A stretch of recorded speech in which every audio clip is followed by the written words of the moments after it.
Hi, Keith Lundholm here with New Vintage Automotive, and wanted to go over real quick these headlight cables.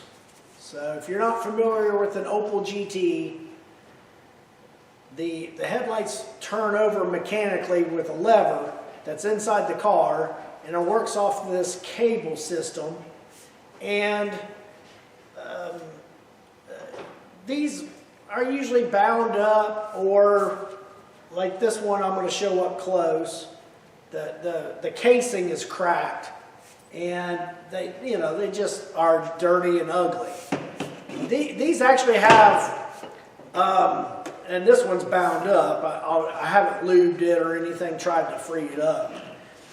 But these have a series of ball bearings in these. It's not just a flex cable that runs through this. It's actually like blades that hold ball bearings and allow this to push and pull with doing extreme bends to it. And that was kind of the design. Now, they make new ones, but they're constructed like a standard boating cable is. It's just a push-pull, and they only work good if it's straight. It's not really designed like these. So a lot of times, I've installed several of those, and it just it takes a lot of effort to turn on the headlights. So I always recommend, if you can, to reuse your original cable.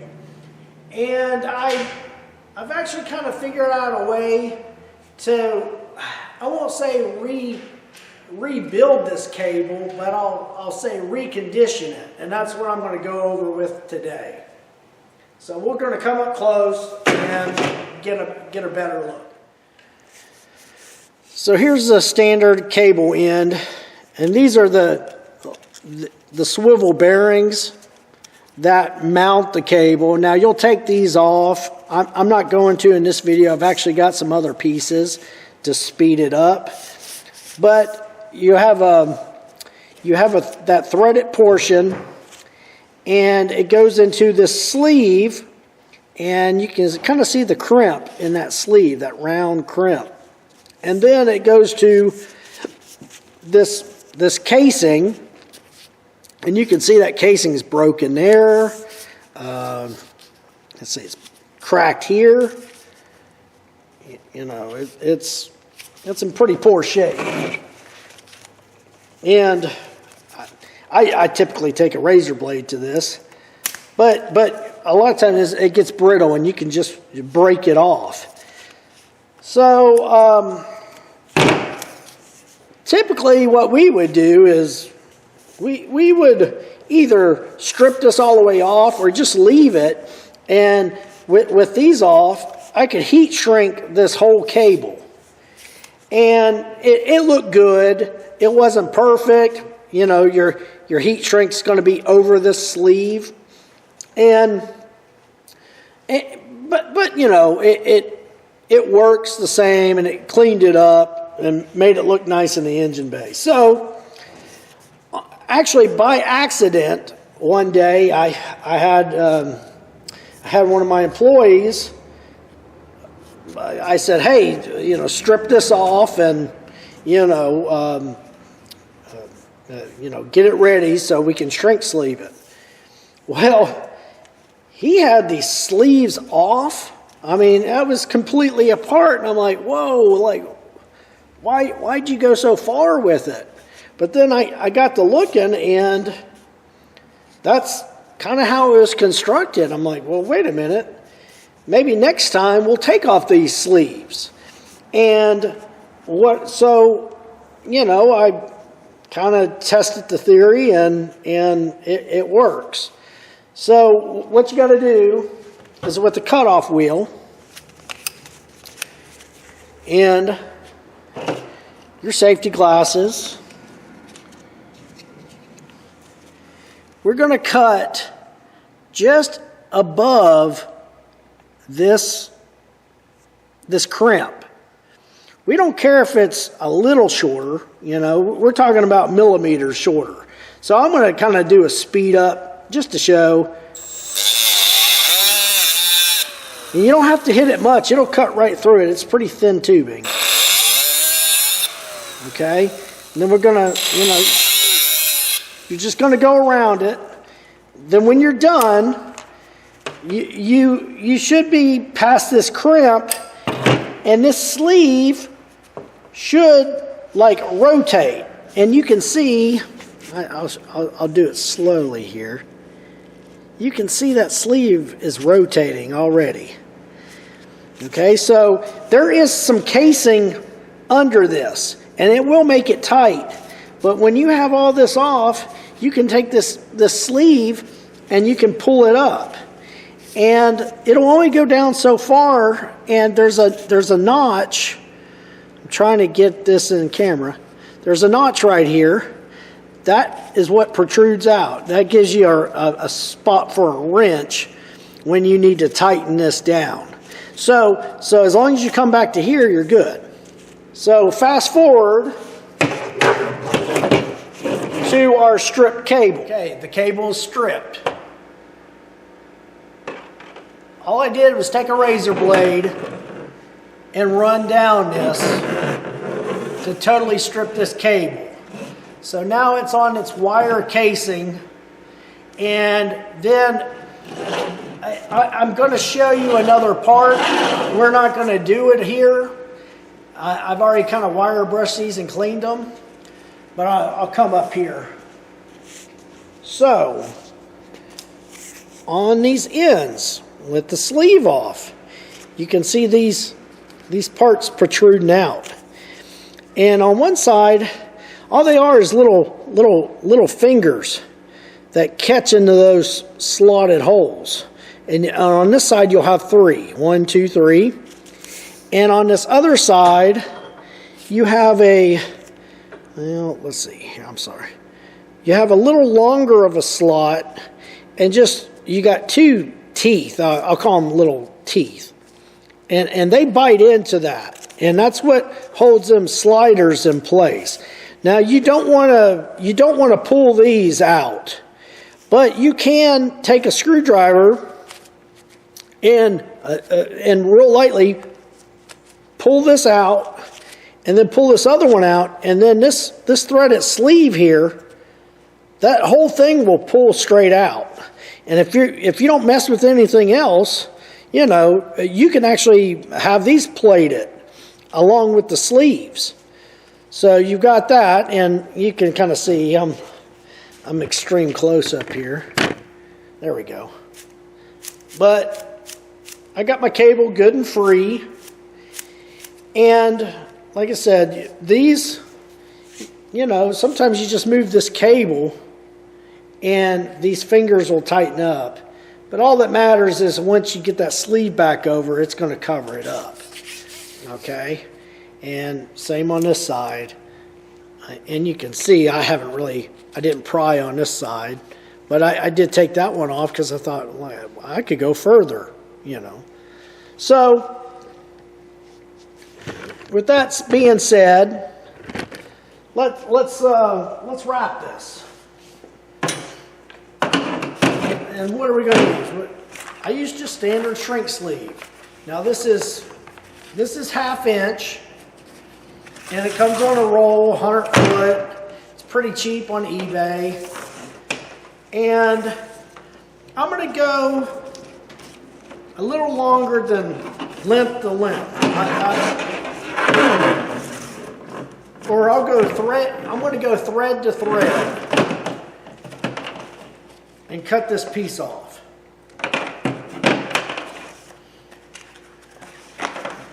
Now when you're taking these cables apart, you know, I lube them, I try to free them up. Some people have made a grease gun adapter that clamps onto this, and you can pump it full of grease, and it kind of forces grease into it, and that's okay too. But you want this free. This is, I'll say, kind of porous, meaning you know, greases can come through these ribs, basically. That's kind of, it's a flexible, open design. Kind of really like, you know, like some of your wiring, it's got the metal covering. And we're going to open our shrink sleeve. So now I'm going to open up the heat shrink.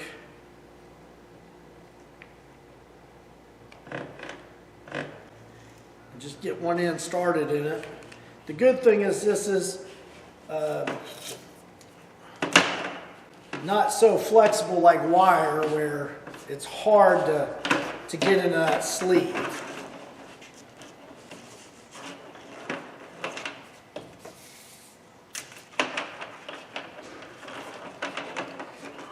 Again, this is 1/2-inch sleeve. 3/8 almost works, but it'll shrink down 2 to 1, so it'll be tight. In fact, you might, the original casing is more of a plastic material. It might have been applied wet and then dried. I'm not sure, but it is thick, and where this will shrink down pretty thin on this, and you might decide, well, you know, maybe 2 runs of it will be better. So I'm just kind of opening it up to help me feed it through. Once you start getting a lot of that cable in, you get some resistance. Kind of use the table to hold it straight. I'm going to push it through. Just watch that end. You don't want to get cut on it. Okay, and I've gone plenty far, and I'm fine with that. See, I'll fish it out there. See how far I am? That's okay. This is going to shrink up, and then you'll cut it with a razor blade.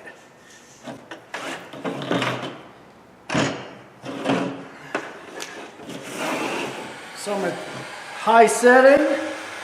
I like to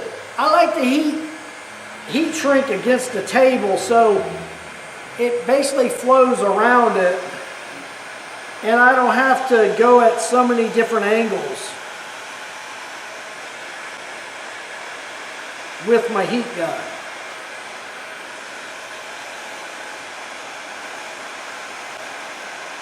And you'll be able to see where you're at with the heat shrink. And yeah, you'll just be taking these ends right back off. I mean, if you want to go shorter, that's fine. I just tend to like to just make sure I got enough, so I don't want to have to cut this again.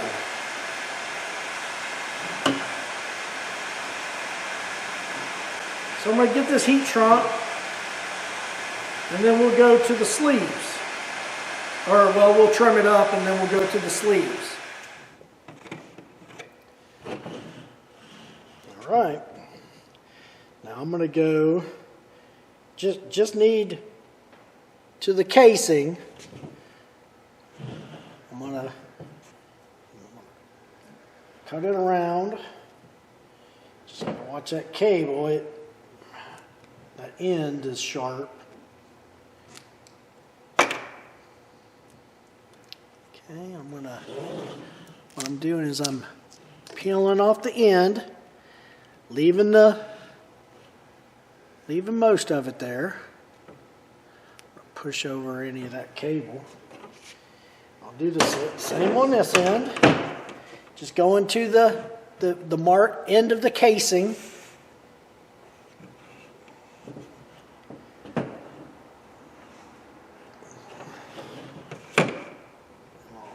Slice it down.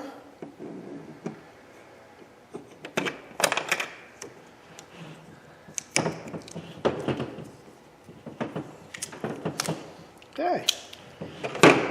So, now these are the sleeves. All right, hollow step sleeve. Now I've taken them on a lathe, filed them, and made sure that they weren't flared in from a crimp. I had cut these a little close, so you know. And then, simple as this. Gonna put them over and gotta guide them over that heat shrink. I might have to twist these. Let me, I'm gonna cut this kind of with the casing at a slight angle. So it doesn't, it's wanting to snag my heat shrink. Okay.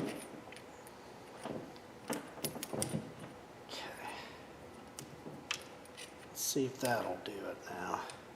Yeah, okay. So I'm over the heat shrink now. And I'm going to work it till I'm at the flats right there. And that's as far as you go. Going to do this side. Slide it over. Going to cut this heat shrink. Why? Since I know. I'm just kind of more of a square edge is all I'm doing, so that it's tucked under there. Okay. Once you get it started, it'll go. All right. Now I'm gonna pull this sleeve over till it stops, and you have the flats right there protruding. You know you're good.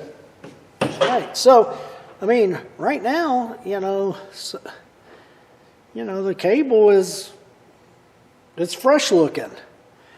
I mean, you could even clear coat this if you wanted it shiny, kind of like the original ones were. Doesn't look like I'll need a second, a second wrap of heat shrink.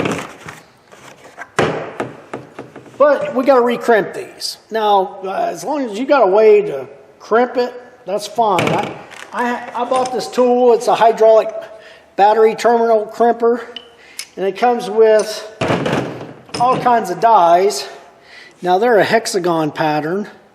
Doesn't really matter. And I kind of went with the dies that fit around this metal just enough where it'll just crimp it down a little bit. And we can control that. So you don't have to over crimp that. It's not going to go anywhere once it's installed anyways. But you could also modify these to make it really, really thin crimp. They're just steel dies. So you could even have them machined. It might be worth it for me to have a perfect little die that does it. I'm just going to go on the end of it. But this is a hydraulic. They're cheap. I think, yeah, they're Chinese, but I paid $35, $38. I'm just going to run it in that hole. I'm going to go to the end of the cable, that sleeve that we just installed, tighten the valve, and I'm going to set it like that. And I'm going to pump it till it gets tight. Okay, now we're kind of snug on there, and I'm just going to watch it and give it a couple crimps and a half one for good measure. It looks good, and I'm going to pull it off. And And I think that looks pretty professional right there. A nice hexagon crimp. It's not loose. My cable, you know, I didn't tighten this thing down. You don't want to do that. You just want it to hold on to this sleeving. Okay? As long as you're doing that, you're fine. Now I did mess up. I went too far with the releasing this. Okay. Back up, other side. Hopefully you can, I believe y'all can see it. I'm going to go to the end of the cable, using the table to just hold it. I kind of like that, just all the way on the end. Okay, I'm snug, I'm crimping, and I'm going to give it another little half pump.